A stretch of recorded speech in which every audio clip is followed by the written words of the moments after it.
विश्वास योग्य परमेश्वर है। आमीन। वह कभी टलता नहीं, उसका प्रेम कभी टलता नहीं। उसका प्रेम इसलिए नहीं टलता क्योंकि वह हमें प्रेम हमारे कार्यों के लिए नहीं करता, लेकिन वह हमसे प्रेम करता है। आमीन।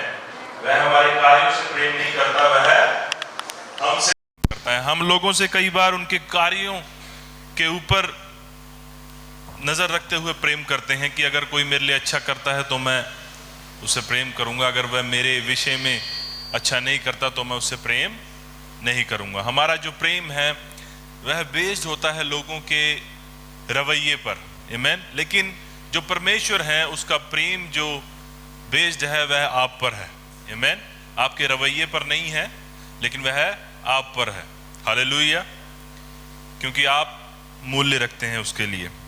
तो मेरे साथ आप खोलेंगे भजन संहिता 46, भजन संहिता 46।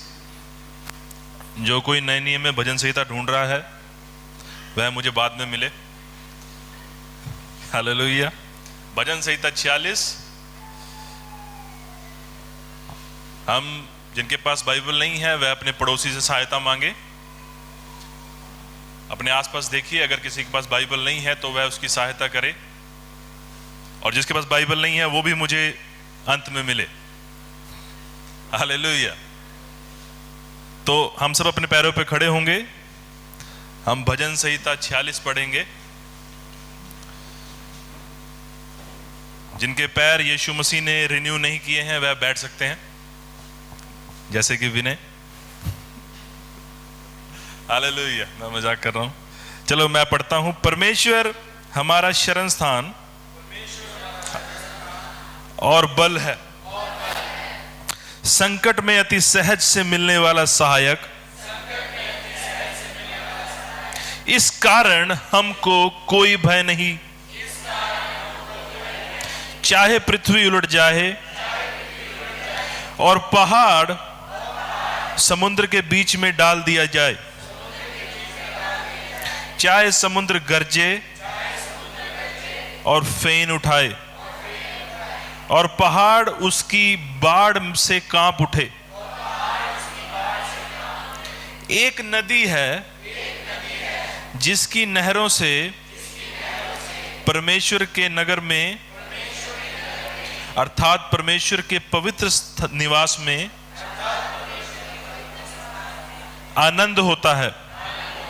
परमेश्वर उस नगर के बीच में है, वह कभी टलने का नहीं। पांव फटते ही परमेश्वर उसकी सहायता करता है।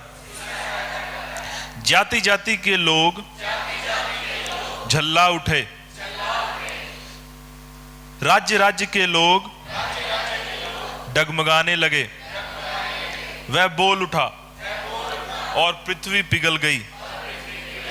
सेनाओं का यहोवा हमारे संग है, याकूब का परमेश्वर हमारा ऊंचा गढ़ है। आओ यहोवा के महाकर्म देखो कि उसने पृथ्वी पर कैसे कैसे उजाड़ किया है। वह पृथ्वी की छोर तक लड़ाइयों को मिटाता है। वह धनुष को तोड़ता और भाले को दो टुकड़े कर डालता है और रथों को आग में झोंक देता है। चुप हो जाओ और जान लो कि मैं ही परमेश्वर हूं। मैं जातियों में महान हूं, मैं पृथ्वी भर में महान हूं। सेनाओं का यहोवा हमारे संग है, याकूब का परमेश्वर हमारा ऊंचा गढ़ है। हालेलुया। आप बैठ सकते हैं।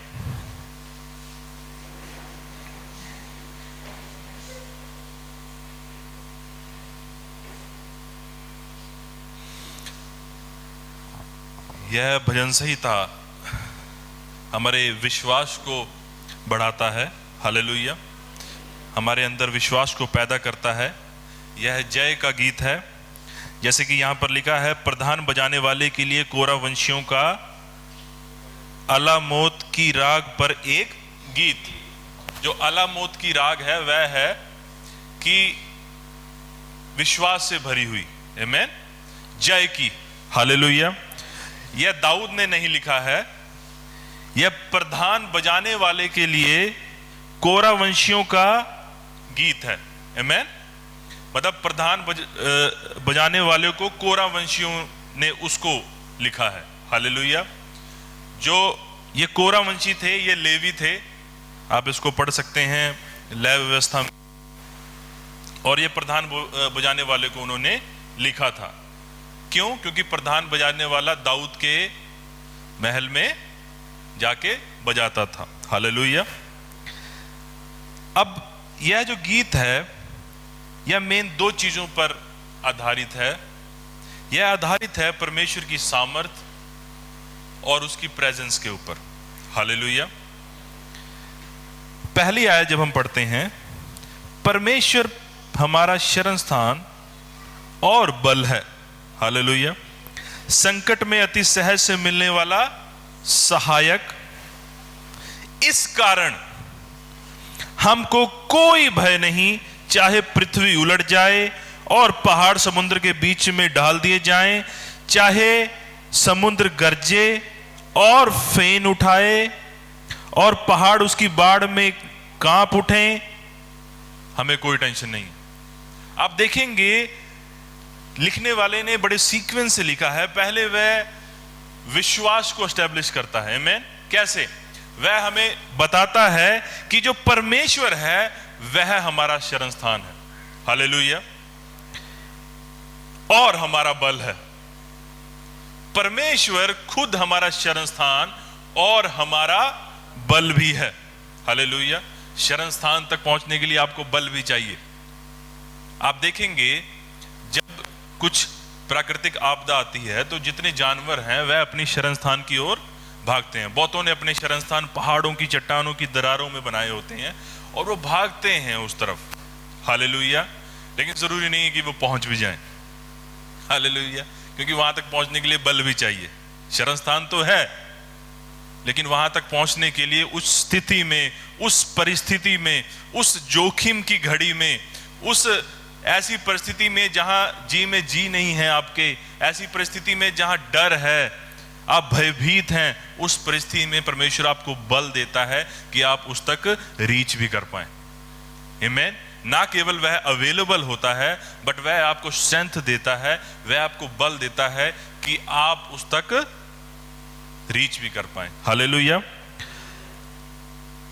ऐसा इसको वो डिस्क्राइब करने के लिए आगे जो प्राकृतिक आपदा होती है उसका एक्सट्रीम उदाहरण लेता है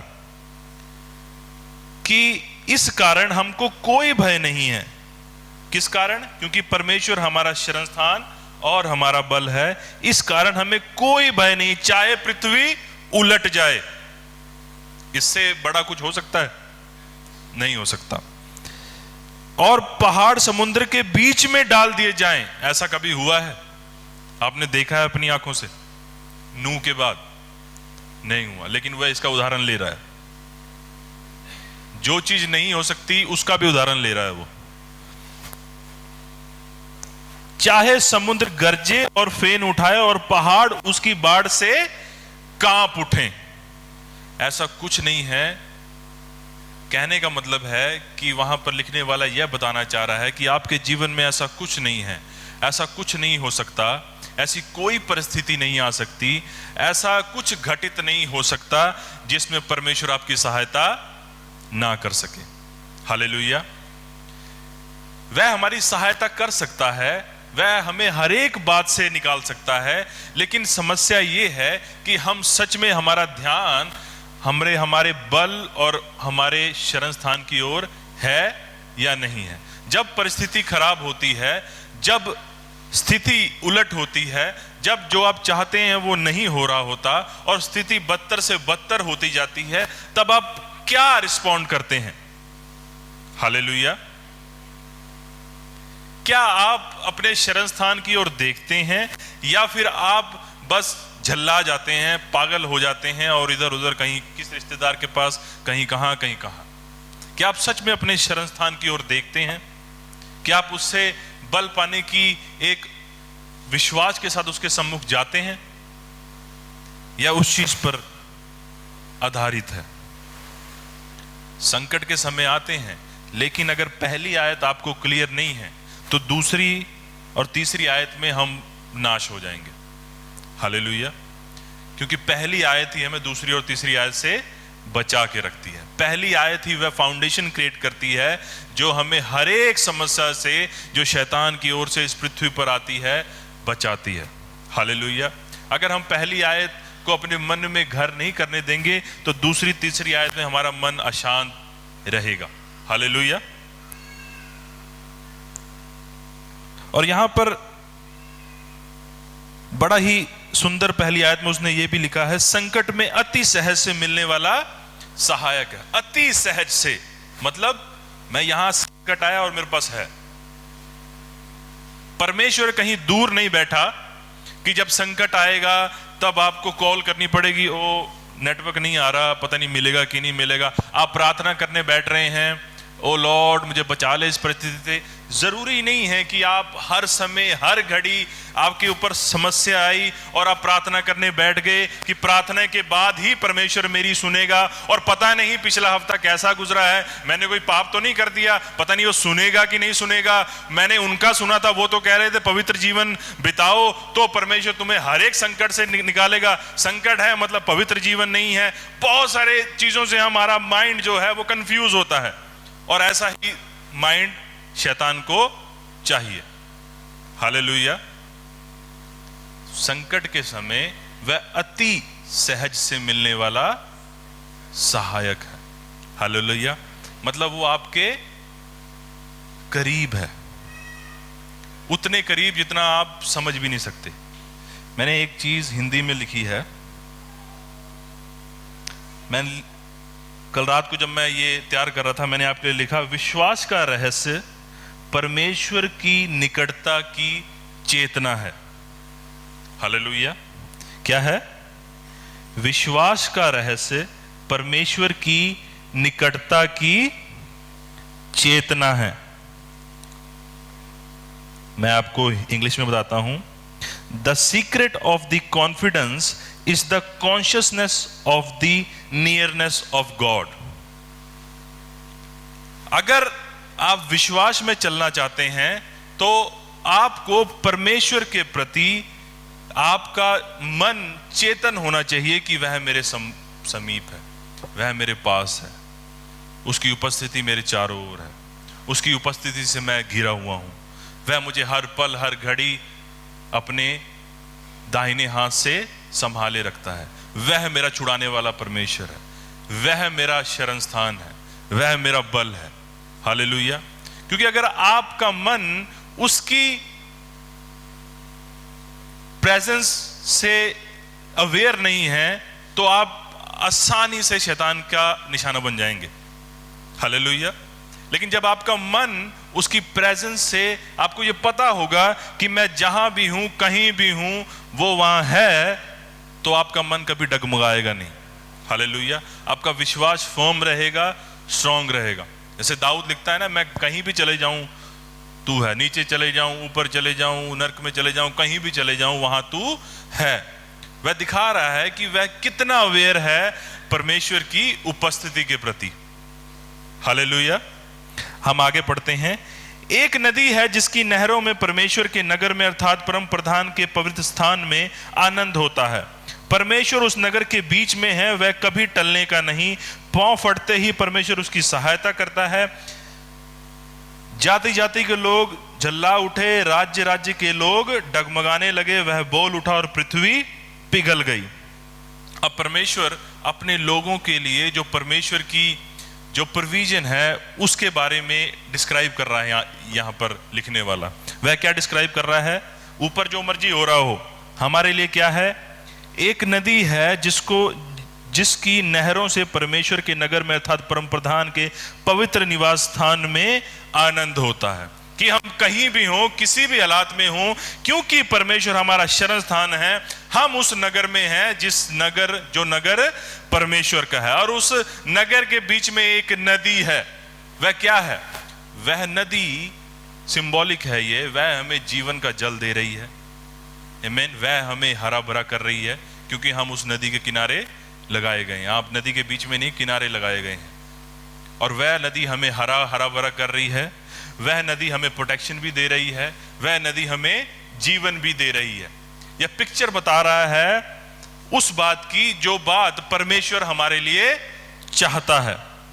आगे लिखता है, परमेश्वर उस नगर के बीच में है, वह कभी टलने का नहीं, पांव फटते ही परमेश्वर उसकी सहायता करता है।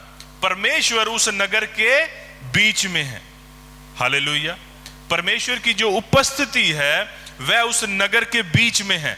वह नगर कभी नहीं टलेगा क्योंकि उसका जो स्ट्रेंथ है वह परमेश्वर की उपस्थिति है। और उसकी उपस्थिति भी हर एक उस वजह को की पूर्ति कर रही है जो चीज हमें चाहिए।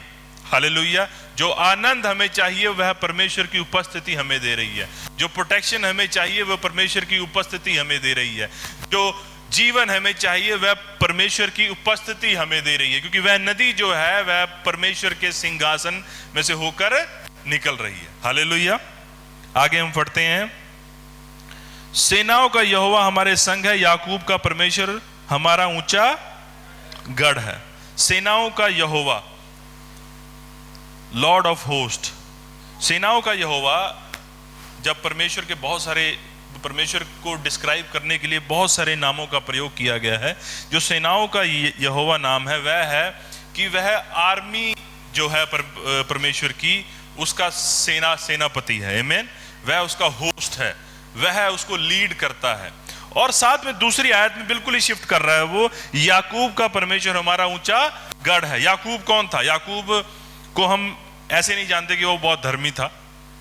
हालेलुया। याकूब कनिंग था, चालाक था। हालेलुया। उसे हम ऐसे धर्मी नहीं जानते। वह कनिंग था, चालाक था। उसने झूठ बोलकर क्या किया था? भाई का सारा ले लिया था, पहलौटापन। वह झूठा था, चालाक था। हालेलुया। एक तरफ 7वीं आयत में ऊपर वह दिखा रहा है कि परमेश्वर जो है वह सेनाओं के परमेश्वर हैं, वह आर्मी के परमेश्वर हैं, वह मल्टीट्यूड के परमेश्वर है। दूसरी तरफ वह दिखा रहा है कि वह आपका पर्सनल परमेश्वर भी है, वह आपसे पर्सनल रिलेशनशिप रखने वाला परमेश्वर भी है, वह अनुग्रहकारी परमेश्वर है। चाहे आप जैसे भी हैं लेकिन वह आपका परमेश्वर है। हो सकता है कि हमारा नेचर याकूब जैसा हो, लेकिन वो फिर भी हमारा परमेश्वर है और हमारा ऊंचा गढ़ है। हालेलुया। चाहे आप कैसे भी हो, आप सोचते हो कि मैं ऐसा हूं, मेरी सहायता तो वो नहीं करेगा, लेकिन वो करेगा, क्योंकि आप उसके प्रति चाहे जैसे भी हो लेकिन वह आपके प्रति विश्वास योग्य है। हालेलुया। उसकी विश्वास योग्यता आपकी ओबीडियंस पर आधारित नहीं है, उसकी विश्वास योग्यता मसीह की ओबीडियंस पे आधारित है। हालेलुया। आप क्या करते हैं उससे फर्क नहीं पड़ता, मसीह ने क्या किया है उससे फर्क पड़ता है। हालेलुया। इसका मतलब ये नहीं है जो मर्जी करते रहें, लेकिन क्योंकि जब आप जो मर्जी करते रहेंगे आप अपने प्राण को बार बार उस फंदे में डालते रहेंगे जहां आपका प्राण शैतान छल्ली करता रहेगा। लेकिन परमेश्वर हमें छुड़ाना चाहता है। हालेलुया। अब आगे लिखा है, आओ यहोवा के महाकर्म देखो कि उसने पृथ्वी पर कैसे कैसे उजाड़ किया है। वह पृथ्वी की छोर तक की लड़ाइयों को मिटाता है। वह धनुष को तोड़ता और भाले को दो टुकड़े कर डालता है और रथों को आग में झोंक देता है। अब यहां पर परमेश्वर की महिमा का जिक्र हो रहा है कि परमेश्वर कितने सामर्थी हैं, वह कितने महिमा वाले हैं कि जो पृथ्वी पर जो अंत के दिनों में जो लड़ाई होगी कि लोग परमेश्वर के विरोध में जाएंगे, लिखा है कि लोग परमेश्वर से लड़ाई करने के लिए जाएंगे, तो वह खुद क्या करेगा? वह अपनी महिमा को दिखाएगा। वह पृथ्वी पर कैसा कैसा उजाड़ करेगा। वह पृथ्वी की छोर तक की लड़ाइयों को मिटा देगा, भालों को दो टुकड़े कर देगा और रथों को आग में झोंक देगा। कि जो पृथ्वी के राजा हैं वह परमेश्वर के विरोध में जो मर्जी लेके आएंगे, लेकिन कुछ उनका बस नहीं चलेगा, क्योंकि परमेश्वर सर्वशक्तिमान परमेश्वर है। जो मर्जी हुल्लड़ वो मचा लें, जो मर्जी कर लें, लेकिन परमेश्वर जो है वह सब में सामर्थी है। हालेलुया। अब यहां से एक आयत से लेकर 9 आयत तक आप देखेंगे, ये लिखने वाला लिख रहा था। हालेलुया। वह आपसे बात कर रहा था अपनी पत्री के द्वारा, वह बता रहा था तीसरी बात को। लेकिन हम देखेंगे कि 10वीं आयत से परमेश्वर खुद बात करना शुरू करते हैं। 10वीं आयत से वह खुद आते हैं, चुप हो जाओ और जान लो कि मैं ही परमेश्वर हूं, मैं जातियों में महान हूं, मैं पृथ्वी भर में महान हूं। इसके बहुत सारे एप्लीकेशंस हैं। यह अंत के समय को भी दर्शा रहा है, और यह साथ ही हमारे प्रेजेंट समय को भी दर्शा रहा है। बहुत समय में हमारा मन जो होता है वह बहुत सारी चीज़ों से भरा होता है। हम बहुत सारी चीज़ों को सोच रहे होते हैं, परमेश्वर के सम्मुख ला रहे होते हैं, परमेश्वर से एक लड़ाई चल रही होती है अलग ही, परमेश्वर से हम वाद विवाद कर रहे होते हैं, बहुत सारी चीज़ों को लेकर हम झल्लाए होते हैं। लेकिन परमेश्वर कहता है चुप हो जाओ और जान लो कि मैं परमेश्वर हूं। कौन हूं? परमेश्वर हूं। तुम्हारी समस्या बड़ी हो सकती है, लेकिन मैं कौन हूं? परमेश्वर हूं। तुम जिस मर्जी परिस्थिति में हो, लेकिन मैं परमेश्वर हूं। मैं सब जातियों में महान हूं। हालेलुया। हम बहुत बार बहुत सारी चीजों को सोच रहे होते हैं जब हम अपनी समस्या में घिरे होते हैं, और हम परमेश्वर को छोटा सा कर देते हैं, हम उसे लिमिट कर देते हैं, और अपनी समस्या को अपनी प्रार्थना के द्वारा इतना बड़ा बनाकर परमेश्वर के सम्मुख रखते हैं कि हम ये सुन ही नहीं पाते कि परमेश्वर कह रहा है कि भाई मैं परमेश्वर हूं। मैं कोई छोटा सा कोई मंत्री नहीं हूं, या कोई पुलिस वाला नहीं हूं, एसएसपी नहीं हूं। मैं इस पूरे सृष्टि को बनाने वाला परमेश्वर हूं। हालेलुया। और परमेश्वर कुछ भी कर सकते हैं, वह सब कुछ कर सकते हैं।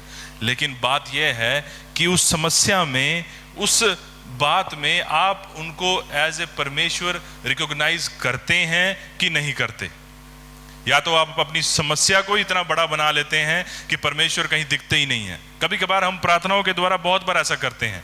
हम टेंशन में होते हैं, स्ट्रेस में होते हैं, और उसके द्वारा हम प्रार्थना पे प्रार्थना कर रहे होते हैं। लेकिन परमेश्वर कह रहा होता है कि मैं तेरे साथ हूं, मैं तेरा शरणस्थान हूं, मैं तेरा बल हूं, मैं इस पृथ्वी पर, इस पूरे संसार में सबसे महान हूं। मैं जो हूं सो हूं, तू मुझ पर ध्यान दे। हालेलुया। मेरा अनुग्रह तेरे लिए बहुत है। हम इस चीज के ऊपर ध्यान नहीं दे रहे होते, हम समस्या के ऊपर ध्यान दे रहे होते हैं कि यह समस्या कब खत्म होगी। हालेलुया। यह समस्या कब जाएगी, यह समस्या कब टलेगी। और कभी कभार वो उससे कोई मतलब ही नहीं होता हमारा। बहुत बार मैंने देखा है कि मैं किसी चीज़ के ऊपर फोकस कर रहा होता हूँ और मैं बहुत टेंशन में पड़ जाता हूँ, बहुत चिंता में पड़ जाता हूँ, मेरा मन व्याकुल हो जाता है। और थोड़े देर बाद जब मुझे थोड़ा आपे में आता हूँ, मैं सोचता हूँ कि क्यों ले रहा हूँ मैं टेंशन। जो होना है वो तो वैसे भी होना है ना। जो होना है वो तो वैसे भी होना है, तो चिंता करके आप क्या कर लेंगे? कुछ नहीं कर लेंगे। तो हमने शिफ्ट करना है अपनी सोच को, जहां पर हम अभी हैं वहां पर जहां पर परमेश्वर है।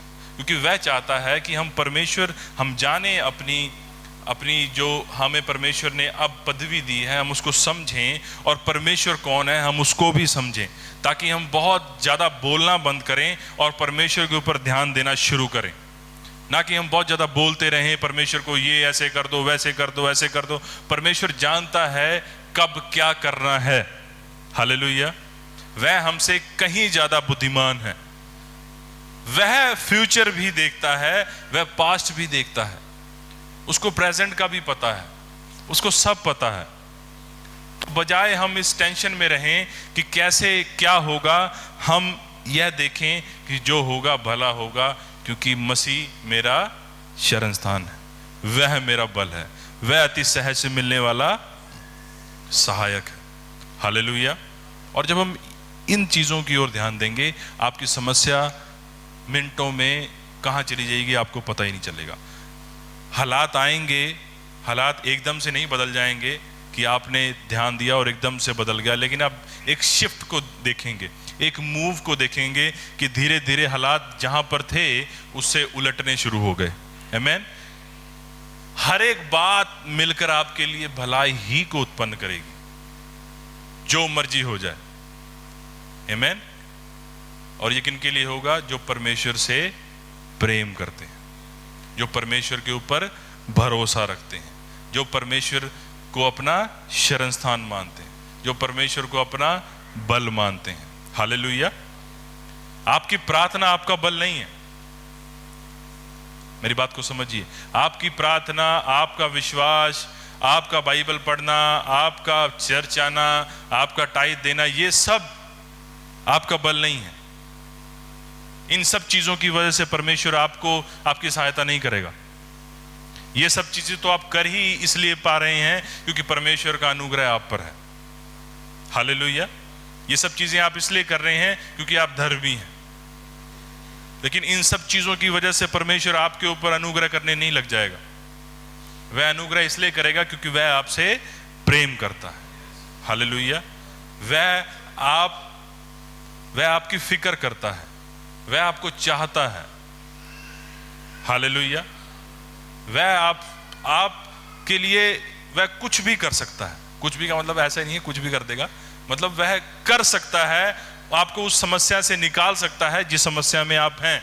लेकिन आपको यह जानना होगा, समझना होगा, अपने जहन में लाना होगा कि चाहे मैं किसी भी परिस्थिति में भी हूं, चाहे मुझे लग रहा है कि मैं धर्मी नहीं हूं, चाहे मुझे लग रहा है कि मैं गंदगी में हूं, चाहे मुझे लग रहा है मैं कैसा भी हूं या कैसी भी हूं, चाहे हालात कैसे भी हैं, तब भी परमेश्वर मुझसे प्रेम करता है और तब भी वह मुझे छुड़ाएगा, क्योंकि वही मेरा छुड़ाने वाला है। मेरी जो आशा है वह और किसी से नहीं है, केवल और केवल परमेश्वर से ही है, और वही मुझे छुड़ाएगा हर समय में, हर पल में, हर जगह पे। हालेलुया।